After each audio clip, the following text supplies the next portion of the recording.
ಒಂದು ತಿಳ್ಕೊಬೇಕಾದದ್ದು, ಬುದ್ಧಿಗೆ ಹೋದದ್ದು ಯಾವಾಗಲೂ ಶಾರ್ಟ್ ಟರ್ಮ್ ಮೆಮರಿಗೆ ಹೋಗ್ತದೆ, ಹೃದಯಕ್ಕೆ ಹೋದದ್ದು ಯಾವಾಗಲೂ ಲಾಂಗ್ ಟರ್ಮ್ ಮೆಮರಿಗೆ ಹೋಗ್ತದೆ. ನಾನು ಇದೊಂದು ಸಣ್ಣ ಪರೀಕ್ಷೆ ಮಾಡಿದ್ದೆ. PUC ಬೋರ್ಡ್ ಅಲ್ಲಿ ಈ ಟಾಪ್ 20 ಇರ್ತಾರಲ್ಲ CET ಅಲ್ಲಿ, ಅಂಥವ್ರಿಗೆ ಮಾತಾಡಿ ಅಂತ ಕರೆದಿದ್ರು ಕಮಿಷನರ್. ನಾನು ಅವ್ರಿಗೆ ಯಾಕೆ ಮಾತಾಡ್ತಿದ್ ಬಿಡ್ರಿ, ಟಾಪ್ 20 ಅವರೆಲ್ಲ ಆರಿಸ್ಕೊಂಡ್ಬಿಟ್ಟಿದ್ದಾರೆ ಕೋರ್ಸ್ ಒಂದೇ, ಇಲ್ಲ ಒಂದ್ ದಿವಸ ಮಾತಾಡಬೇಕು ಅಂದ್ರೆ. 12 ಜನ ಹುಡುಗಿಯರು, 8 ಜನ ಹುಡುಗರು, ಭಾರಿ ಬುದ್ಧಿವಂತ. ಅವ್ರಿಗೆ ಹೋಗಿ ಕೇಳಿದಾಗ ಎಲ್ಲರೂ PCMB 100 ಒಬ್ಬರಿಗೂ 99 ಇಲ್ಲ. ಅವ್ರೇನು ಎಲ್ಲಾ ಸಬ್ಜೆಕ್ಟ್ ಅಲ್ಲೂ ಫಿಸಿಕ್ಸ್, ಕೆಮಿಸ್ಟ್ರಿ, ಮ್ಯಾಥಮೆಟಿಕ್ಸ್, ಬಯಾಲಜಿ 4ರಲ್ಲೂ 100ಕ್ಕೆ 100. ಆದ್ರೂ ಕುತೂಹಲದಿಂದ ಕೇಳಿದೆ, ನೀವು ಪ್ರೀತಿ ಸಬ್ಜೆಕ್ಟ್ ಯಾವುದು ಅಂತ ಎಲ್ಲಾರನ್ನು ಕೇಳಿ ಡೈರಿಯಲ್ಲಿ ಬರ್ಕೊಂಡೆ. ಮಧ್ಯಾಹ್ನ ಏನ್ ಮಾಡಿದೆ ಗೊತ್ತಾ, ಯಾವ ಪರೀಕ್ಷೆ ಬರೆದಿದ್ರಲ್ಲ 2.5 ತಿಂಗಳ ಹಿಂದೆ 100ಕ್ಕೆ 100 ಬಂದಿತ್ತಲ್ಲ, ಅದೇ ಪ್ರಶ್ನೆ ಪತ್ರಿಕೆ ಕೊಟ್ಟೆ, ಇನ್ನೊಂದು ಬರೀರಿ ಅಂತ.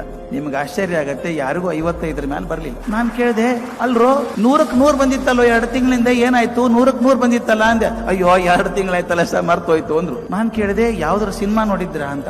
ಯಾವ ಸಿನಿಮಾ ನಿನ್ ಫೇವರಿಟ್ ಅಂತ ಕೇಳಿದೆ. ಹುಡುಗ ಶೋಲೆ ಅಂದ. ಶೋಲೆ ನೆನಪಿದ್ಯಾ ಅಂದೆ. ನೆನಪೇನು ಸರ್, ತೋರಿಸ್ತಾ ಇದ್ರೆ ಮುಂದೆ ಏನಾಗ್ತದೆ ಹೇಳ್ತೀವಿ ನಾವು, ಹಿಂದಿನ ಬಿಡಿ, ಮುಂದೆ ಏನಾಗ್ತದೆ ಹೇಳ್ತೀವಿ ಆಗಲ್ವಾ. ಈಗ ಸಿನಿಮಾ ನೋಡಿದಾಗ ಮುಂದೆ ಏನಾಗ್ತದೆ ಅಂತ ಹೇಳ್ತೀವಿ. ನಾ ಕೇಳಿದೆ, ಅಲ್ಲೋ 5-6 ವರ್ಷದಿಂದ ನೋಡಿ ಸಿನಿಮಾನ ಪಕ್ಕ ನೆನಪಿದೆ ನಿನಗೆ, 2 ತಿಂಗಳಿಂದ ಓದಿದ ಫಿಸಿಕ್ಸ್ ಕೆಮಿಸ್ಟ್ರಿ ನೆನಪಿಲ್ವಾ ನಿನಗೆ ಅಂದೆ. ಅಯ್ಯೋ ಅದು ಯಾರಿಗೆ ಬೇಕು ಸರ್ ಪರೀಕ್ಷೆ ಆದ್ಮೇಲೆ, ದಯವಿಟ್ಟು ನೆನೆಸ್ಕೊಳ್ಳಿ. ಯಾಕೆ ಸಿನಿಮಾ ನೆನಪಿದೆ, ಓದಿದ ಅಭ್ಯಾಸ ನೆನಪಿಲ್ಲ ಅಂದ್ರೆ, ಓದಿದ್ದು ಬರೀ ಬುದ್ಧಿಗೆ ಹೋಯ್ತು, ಸಿನಿಮಾ ನೋಡಿದ್ದು ಹೃದಯಕ್ಕೆ ಹೋಯ್ತು. ಆದ್ರಿಂದ ಯಾವುದು ಹೃದಯಕ್ಕೆ ಹೋಗ್ತದೋ ಅದು ಬಹಳ ಕಾಲ ಮನಸ್ಸಲ್ಲಿ ಇರ್ತದೆ, ಬರೀ ಬುದ್ಧಿಗೆ ಹೋದದ್ದು ತಾತ್ಕಾಲಿಕವಾಗಿರ್ತದೆ. ಅದು ಶಾರ್ಟ್ ಟರ್ಮ್ ಮೆಮರಿ ಅಂತ.